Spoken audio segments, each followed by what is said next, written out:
Opportunity Committee. Today, what we are talking about here, my very able chair has done justice on today's topic matter, but I want to add a few things here and there. First and foremost, we would like to tell everybody who is listening to us that the time for drought being an emergency is no longer there. Because with climate change, we know that drought will come every other year or 2 years.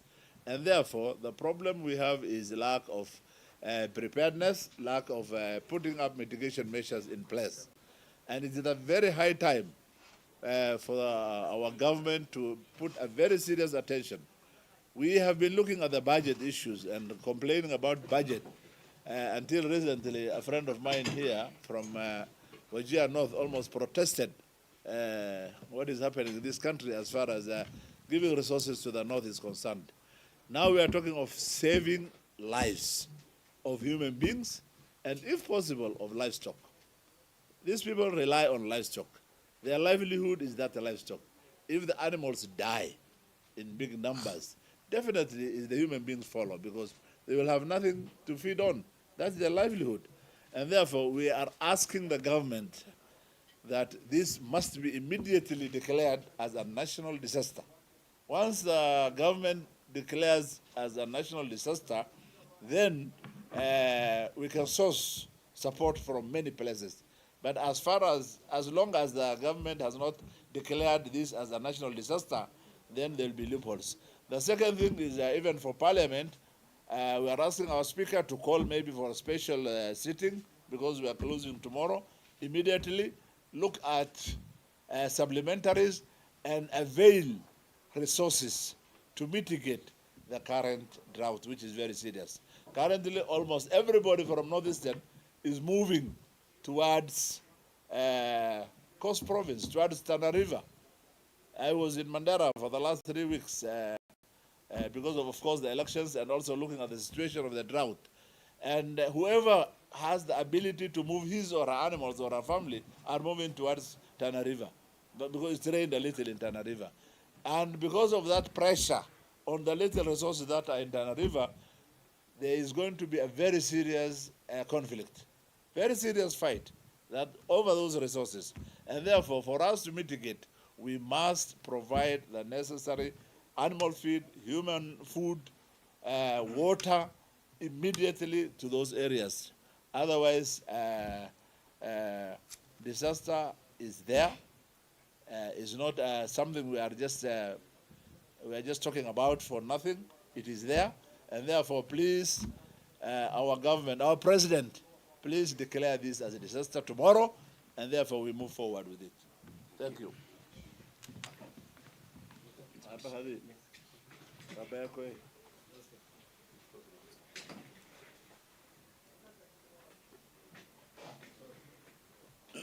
I think we will not add much.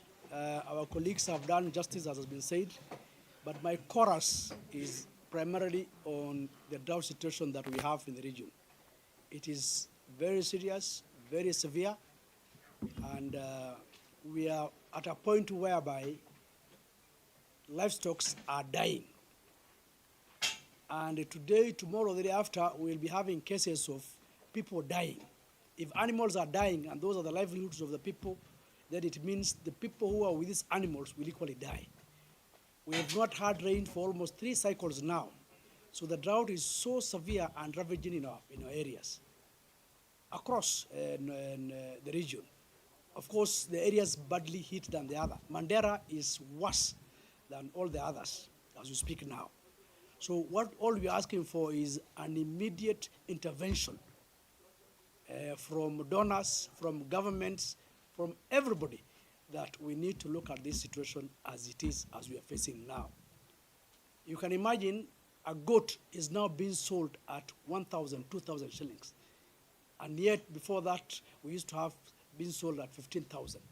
So we also want an immediate off-take program to feed the people and to salvage the farmers or the owners of the livestock. People are now living where they normally graze the animals, coming to far-flung areas, kilometers and kilometers away. All now we have is a situation that is so dire that the drought is something that if we don't face it head-on, the government doesn't face it head-on, humans will die. Not because of anything else, it will be because of hunger and lack of food. So we ask and appeal to the government to do immediate interventions and declare this as a national disaster. We are staring at a situation whereby we will have mass deaths because of the droughts. So our appeal is that it be declared as a national disaster. The various institutions that are supposed to deal on matters of emergencies to be activated as soon as possible, so that latest today or tomorrow, the day after, we have interventions going on into the ground. It's so severe, it's so bad, and that we will be looking at a situation whereby any other action after this will look like we will not be able to mitigate.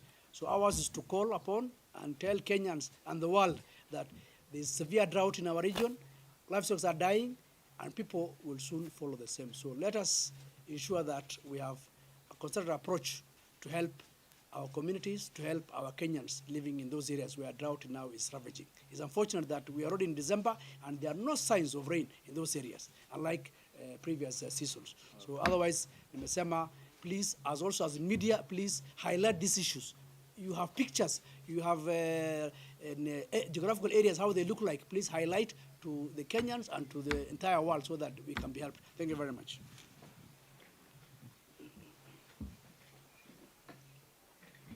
Thank you. I'm Honorable Saneo of Wajir North. As we speak, people of Mandera County, the larger Wajir County, and Marsabit are in my constituency. So there is that disaster. Conflicts are imminent, losing lives and livelihoods. But the question is, what is the work of our government to protect lives?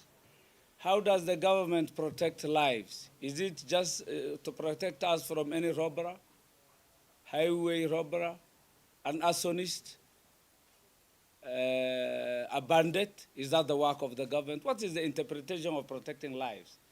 It's about making sure that livelihoods are equally protected. It's not a new thing, and I don't know why we should always appeal for an emergency. Where is the preparedness? It's known, the trends are known. Droughts are cyclic. There used to be a 4-year cycle. After every 4 years, we used to have a drought. With climate change, after every 2 years, we have a drought. So it was something expected. And any serious government must apportion funds and plan adequately and protect lives and livelihoods of pastoralists. So why do we always beg, plead for an emergency? We don't need an emergency. We need the government to put itself to order. It is a right.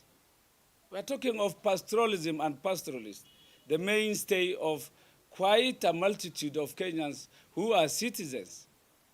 So we don't need an emergency. We need the government to rightfully address itself to what is so expected of it. We can't always cry of drought now and tomorrow it is flooding. So it is disaster after the other, a disaster begetting a disaster. So we need a fund. There is NDMA. What does it do? Why is it not funded? Many other institutions. So it is a lack of preparedness. We have disaster risk reduction policy well developed by this country, unfortunately implemented in South Africa, our own policy, and doing well. Why do we develop policies just to attract dust in shelves and we don't implement? So it's about the seriousness of institutions. We knew a drought will come. And I even know, even after this drought, another one shall come. Shall we always be in front of cameras? Shall we be cry babies? It is about professionalism and planning, pre-planning for what is to come. We don't have to firefight. We will always be with drought, but a serious government must address itself sustainably to addressing disasters that will always be coming around.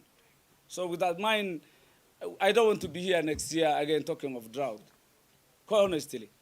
The media has been talking, always showing a picture of a Turkana kid, malnourished, in a very traumatizing.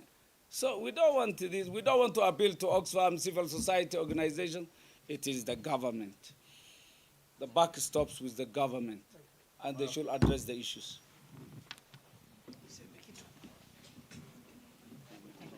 Yes. We will make the last. Thank you. This is Honorable Abdul Haro, MP Mandera South. I think I agree with what my colleagues have said. I will only emphasize that, drought in this part of the world has become a common, permanent phenomenon. And it is a phenomenon which is predictable. It is not a phenomenon that is taking us by surprise, although whenever it comes, its impact looks like it is surprising to all of us.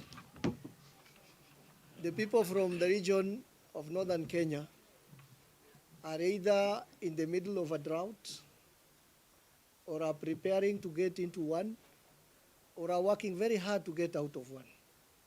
That is the cyclic nature of the droughts that we are dealing with in that part of the world. And what we've talked about the livelihoods. Here, we are protecting livelihoods, and at the same time, we want to save lives. Because as it has been said, if the livelihood is gone, then the next in queue is the lives of the people. Because these lives depend on those livestock as part of their livelihoods. And we are talking of a region which is almost 80% of this country. A region which holds a fifth of Kenya's population. A sector, the livestock sector, which produces 13% of our GDP in this country. So the impact is not just going to be worse for the people from the region. Of course, those in the front line would suffer the most. But the impact is going to be nationwide. Even those from the central region, Mount Kenya or the Rift Valley highlands where it is raining now and the rains are causing havoc, the impact of the drought affecting a fifth of Kenya's population in northern Kenya will definitely be felt by all Kenyans in terms of economy, in terms of contribution to the GDP, and in terms of to the lives and I mean the export and income that this country have lost. And I agree with Honorable Sane. We don't need to be here every year to lament about the drought situation. We want a permanent solution to be put in place. In that part right now, where we have some pasture, the biggest problem is water. So if we have water, and the President gave a State of the Nation address the other day, and we talked about mega dams, which are going to promote irrigation in that region. I think going forward, that's the direction we need to take as a country, because those mega dams need to start like yesterday so that we don't suffer the next cycle of this drought. Thank you. You'll be here with us, eh? We have a new member who will make his maiden press conference. He'll be the last. Yes. Yeah. Thank you very much, Honorable Weitan, Mandera East. I think a lot has been said by my colleagues, but the situation right now is very dire, and people have started now feeling hunger, and I understand there is a case of death already in my constituency in Mandera East. I have that report today, and if the situation continues this way, God forbid, we might have people dying. People lost animals already. There are a lot of IDPs. People are now moving to the towns. Once they lose their animals, they move to the nearby towns. But what do they have? They have nothing to eat. Those that remained with small animals have nothing to feed, have no water at all. Some of us, like myself, I'm doing water tracking for 5 sites. I have no funds for that. Unfortunately, there are no NGOs, there are no other agencies that are moving, towards these serious areas. People have started, in fact, children are already malnourished. I think we need to call for our government to call and declare this as a national disaster. That is the only thing remaining. Few days to come, we might have another story. Before we reach there, we call upon our government to call all the international communities and declare this a national disaster, so that we can have international organizations, local organizations, the NGO world, you know, the government agencies like NDMA and others, to move very fast and even provide hay. We used to have these kind of issues sometimes, but we were having at least, you know, the government providing hay, so that at least, you know, people can be assisted. This is very serious. We cannot wait for any longer. I think we have a caring president right now. We have a caring president. We have a caring government. We want the government to move very fast and declare this issue a national disaster, so that people can be assisted. People have already moved. Those with small, you know, who have people to assist them, have moved their animals to Bangal or Madogo, these areas, and Tana River. I understand already there is conflict. Once, you know, these people come and flood there, conflict starts. And you see, even the small fields that were there or grass, it goes very fast. And people will not allow, the locals will not allow. What will happen? Human conflict. Before we go there, kindly, I call upon our president. The buck stops with the president now to declare this matter as a national disaster. Thank you very much. Hussein, please be brief for 1 minute.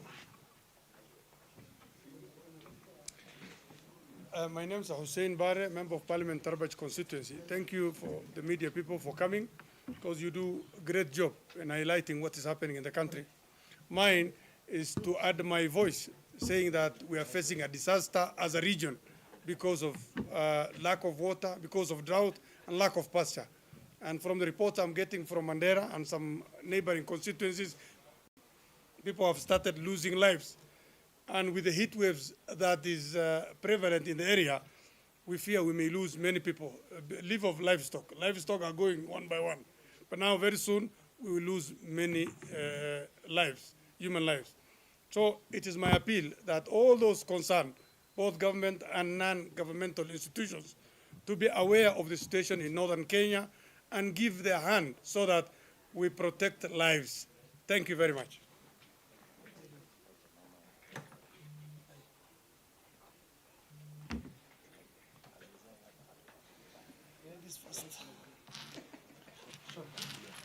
A lot has been said. A lot has been said by my colleagues. I will not repeat much of it, but the fact remains the situation is dire and is the most devastating drought situation we've experienced in the recent times. And the loss of rain, or we've missed the rains for 3 consecutive seasons, is not something small. It's a big thing. Women and children are the most affected and the most vulnerable in the society, who are largely affected by this drought. They are trekking long distances to look for water and pasture and even food to eat. It is not a situation where we are going to ask just an emergency, but we want the President of the Republic of Kenya to declare this as an emergency, as a national disaster, and respond to this situation immediately. Failure to which we are going to lose lives, God forbid, but we are heading there. And there are no signs of rains coming. We are just past the rainy season. And we urge the President, as he is taking Kenya to the first world, we also want him to remember there's a region in his country that is lacking just survival, just food and water and something to eat and to survive. Thank you so much.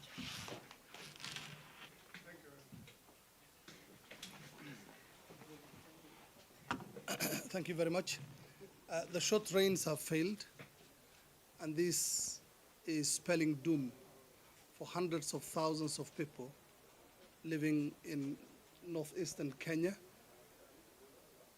Thousands of pastoralists are on the move looking for pasture and water for their livestock, what is left of their livestock. And in many places, the distance between the pasture and water is ever increasing. Mandera has already reported the first deaths. We are going to see a multiplication of that in many parts of the region if we do not act now and act fast. The onus is on the national government, but it's also on the county governments who have a front row seat to the suffering the people are going through right now, yet are doing nothing. Mine is to appeal to not only the national government, but to the county governments who are already witnessing the suffering the people are going through, to act fast and take the necessary help to the people. Thank you very much. Now we will have, deliberately we have made him the last. We have the newly elected member of parliament from Banisa, the Honorable Barre. I'm sure this is his maiden press conference. Welcome. Yes, thank you very much, members of the press. My name is Ahmed Maalim Hassan, the newly elected Banisa MP. As you are aware of, we've just came from the ground in Banisa, and drought there is on another level. Even the people who voted for us, we had to move them from the interior of Ethiopia and other counties that are neighboring us, just because they have left with their livestock. As you know, these kind of press conferences have become annual debacle because we are having this every year. And unless the government introduces a sustainable measure, we will keep on having calling you for such kind of press conferences. The situation has, the members have expressed how the situation is, and most of the statements you've been hearing here is an understatement. Things on the ground tough. We've been there for the last 2 weeks, and if you go and visit there, we're not even talking about animals now, we're talking about human beings. This morning I had several calls from my constituencies of tension brewing among the clans. You know, Banisa is hotspot for interclan tension, and mostly this tension, these conflicts arises from the meager resources that we have there. Water, in fact, is one of the source of conflict, and we are having a problem in the constituencies. All the constituencies, Mandera, like they said, have been mostly affected, but Wajir and Garissa and other Asal region are no better. So we are urging the government to put an emergency measure to make sure that we get to save lives there. Today we're talking about, we are not like seriously talking about human beings, but tomorrow, like my colleague Waitana said, there have already been reported cases of human death. But this will not get better unless we have rains. If we don't, and the rains fail like it has failed now, then we are facing a dire situation. And we are urging our government, our president, to bring emergency relief, to bring hay, to bring all the necessary resources to make sure that lives are saved. Thank you very much. Asanteni sana. One question. We just wanted to know, in terms of monitoring, would you quantify how much is required to handle the issue? And then the second question, is it possible that you encourage your voters and all that to keep a sustainable number of livestock? Because keeping excess and all that is something that has been progressing and all that. I think that's a generalized question. I've already said that over 2.1 million people are affected. So you can quantify yourself what they need. In terms, just 2.1 million people who require the same things that you require every day. Same water, same food, school, literally everything that you require as a human being. So the issue of quantification, I'll leave it there. The other bit is already naturally, you're talking about the stocking, isn't it? it's long term. You know, it's actually because of the climate changes that they are, climate effect, climate-induced changes that they are facing. There is a natural destocking, which has already actually taken place. So it's not something that even if we were to encourage, it's already happened. And so our appeal here is, and I'm sure you know you have covered this. You are veteran journalists. You have been here, the best of my recollection, and I'm sure you're wondering why are these members every now and then complain. This requires serious government intervention. There's nothing that we can do as individuals. The only thing that we can do is to put pressure on the government. So this is, first of all, the government must avail funds. The government must put in place the necessary policy measures, and the government must also prepare a sustainable program that meets the livelihood needs of these people. Thank you. Thank you. More Radio, 88.2 FM. We are in charge. More Radio, 88.2 FM. We are in charge. More Radio, 88.2 FM. We are in charge. More Radio, 88.2 FM.